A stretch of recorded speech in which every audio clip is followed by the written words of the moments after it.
Siap, bersalam. Assalamualaikum warahmatullahi wabarakatuh. Waalaikumsalam warahmatullahi wabarakatuh. Jadi sebelum kita mulai pembelajaran pada pagi hari ini, saya menanyakan kabar kalian. Bagaimana kabarnya? Alhamdulillah, luar biasa. Ya, bagus. Jadi apakah sudah siap belajar? Siap. Siap, ya. Sebelum kita mulai pembelajaran, marilah kita bersyukur kepada Tuhan Yang Maha Esa sehingga kita dapat berkumpul di tempat hari ini karena kita diberikan kenikmatan kesehatan, nikmat sehat ya. Mungkin sebelum kita mulai belajar ada yang ingin jawab dulu ketua kelas, silakan. Baiklah teman-teman, sebelum kita mulai pelajaran,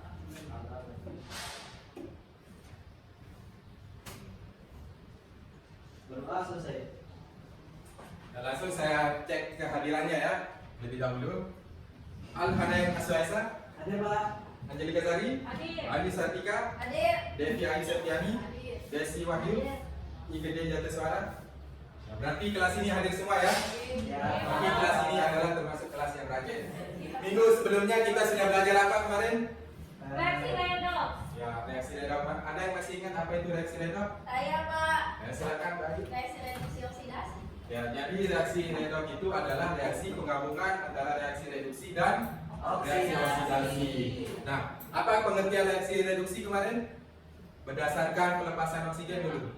Berdasarkan pelepasan oksigen, reaksi reduksi adalah reaksi yang melepaskan oksigen. Kalau oksidasi ada yang mau jawab? Oksidasi. Oh, kemarin ada anunya Pak Guru. Ya. Oke, ditangkap. Ya. Oksidasi, oksigennya ditangkap ya. Ya.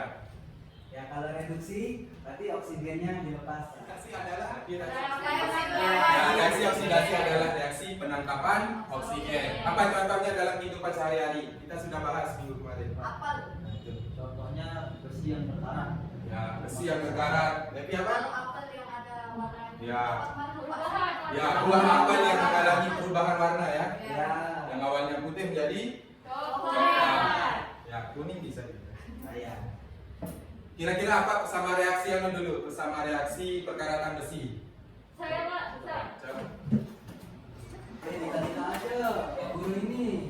Kita mau Ya, reaksi itu juga. kan. Ya.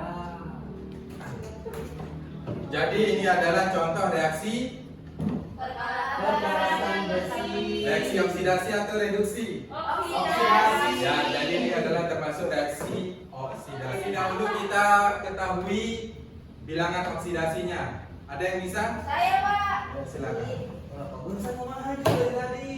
Nanti ya, Esa. Oh iya, Pak Guru. Ya, coba Ayu cari bilangan oksidasi Fe ya. Dari Fe2O3.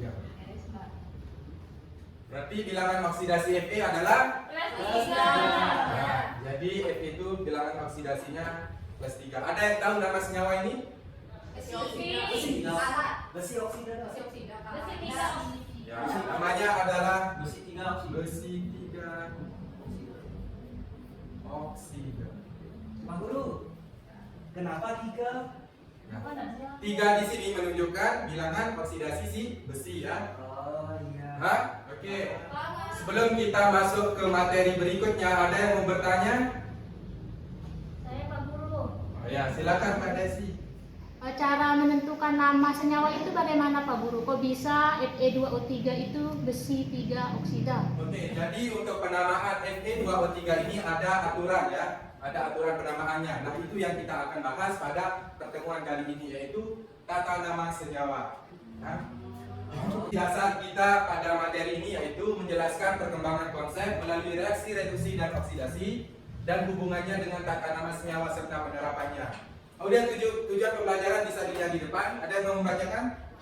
Silakan Devi, bacakan yang nomor 1 dulu tujuan pembelajarannya. Oke, tujuan pelajaran kita apa pada hari ini? Pertama, menjelaskan aturan tata nama senyawa. Senyawa kovalen, senyawa ion, dan senyawa poliatomik. Kemudian senyawa organik itu terdiri dari alkena, alkana, dan alkuna ya. Nah, sebelum kita masuk ke tata nama, bagaimana aturan penamaan suatu senyawa, Coba kalian perhatikan gambar di bawah ini.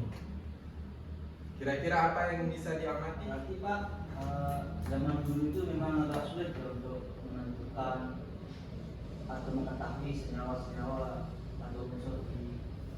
Ya, jadi penulisan simbol pada zaman dahulu itu agak sulit ya penulisannya di awal, seperti emas ini kayak gambar matahari. Oleh karena itu maka dibuatlah aturan tata nama yang lebih sederhana.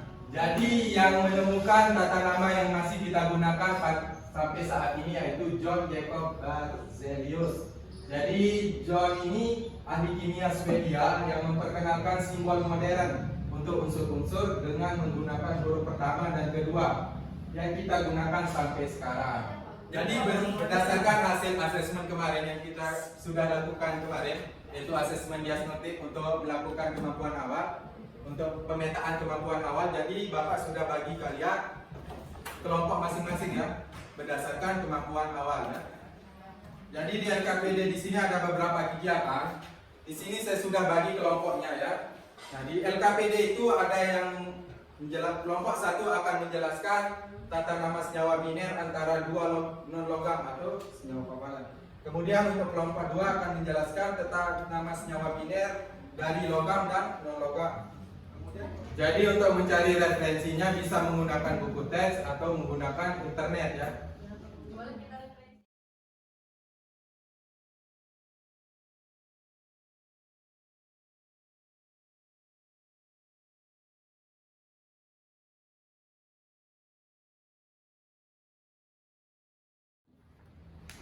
Nah, jadi untuk kelompok 2 itu kalian kerjakan yang ya, senyawa biner antara logam dan non logam. Ini. Ya, ini. Berarti kita tulis dulu yang positif dulu ya dibandingkan. Ya, kalian cari dulu kation dan anionnya ya. Oh, Di internet atau bisa di buku teks. Banyak Pak ya. Ah, iya. Nah, sudah selesai semuanya? Sudah mengerjakan bagiannya masing-masing? Nah, jadi kegiatan kita selanjutnya itu presentasi masing-masing kelompok ya, berdasarkan pekerjaan di LKPD-nya. Yang pertama yaitu kelompok 1 akan mempresentasikan tentang tata nama senyawa anorganik, yaitu senyawa biner antara dua non logam. Assalamualaikum warahmatullahi wabarakatuh. Waalaikumsalam warahmatullahi wabarakatuh. Langsung saja kami akan menjelaskan jawaban dari kelompok kami. Yang pertama tentang senyawa biner antara dua non logam. Apa itu senyawa biner? Senyawa biner adalah senyawa yang terdiri dari hanya Yang nomor 3, langkah-langkah penamaan senyawa biner antara dua non logam. Yang pertama itu unsur yang lebih elektropositif diletakkan di depan. Nah urutannya itu ada B, Si, C. Contohnya misalnya di sini ada HCl. Nah di sini kan satu hidrogen. Kemudian di sini ada Cl itu klorin. Jadi namanya hidrogen klorida.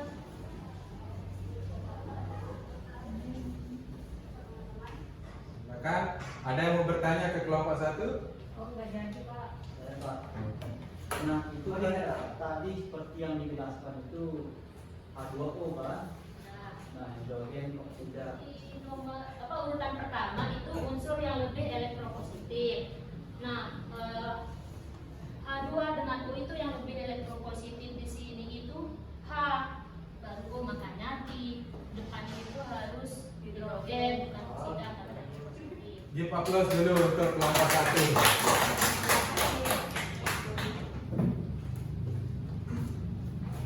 Nah, kelompok lain bisa bertukar informasi dengan kelompok 2 ya. Ya, Bapak. Jadi kelompok lain kan dia menjawab itu kegiatan 2, tapi untuk kegiatan 1 di kelompok lain bisa bertukar informasi dengan kelompok 1. Paham ya? Tadi temannya bertanya ya tadi tentang H2O, kenapa enggak O-nya aja dulu ditulis jadi OH2. Dia sudah menjawab urutan penulisan itu diawali dari unsur yang lebih elektropositif. Jadi harus hidrogennya dulu ditulis kemudian oksigen. Paham sampai sini? Paham. Oke, sebelum kita akhiri sebelum kita akhiri pelajaran pada pagi hari ini, ada yang bisa menyimpulkan? Saya Pak Guru. Ayo. Tadi kita sudah belajar terkait dengan nama-nama tanda nama senyawa. Awalnya penamaan ini dulu menggunakan lambang, tapi agak kesulitan kita sehingga dipermudah dengan menggunakan huruf. Ya, benar sekali ya, Sa. Yang lain ada juga apa saja yang kita sudah pelajari hari ini? Ayo. Jadi Senyawa yang terbentuk dari gabungan atom-atom perlu diberi nama. Nah, nama ini didasarkan pada nama dasarnya dan mengikuti aturan tertentu, yaitu aturan IUPAC.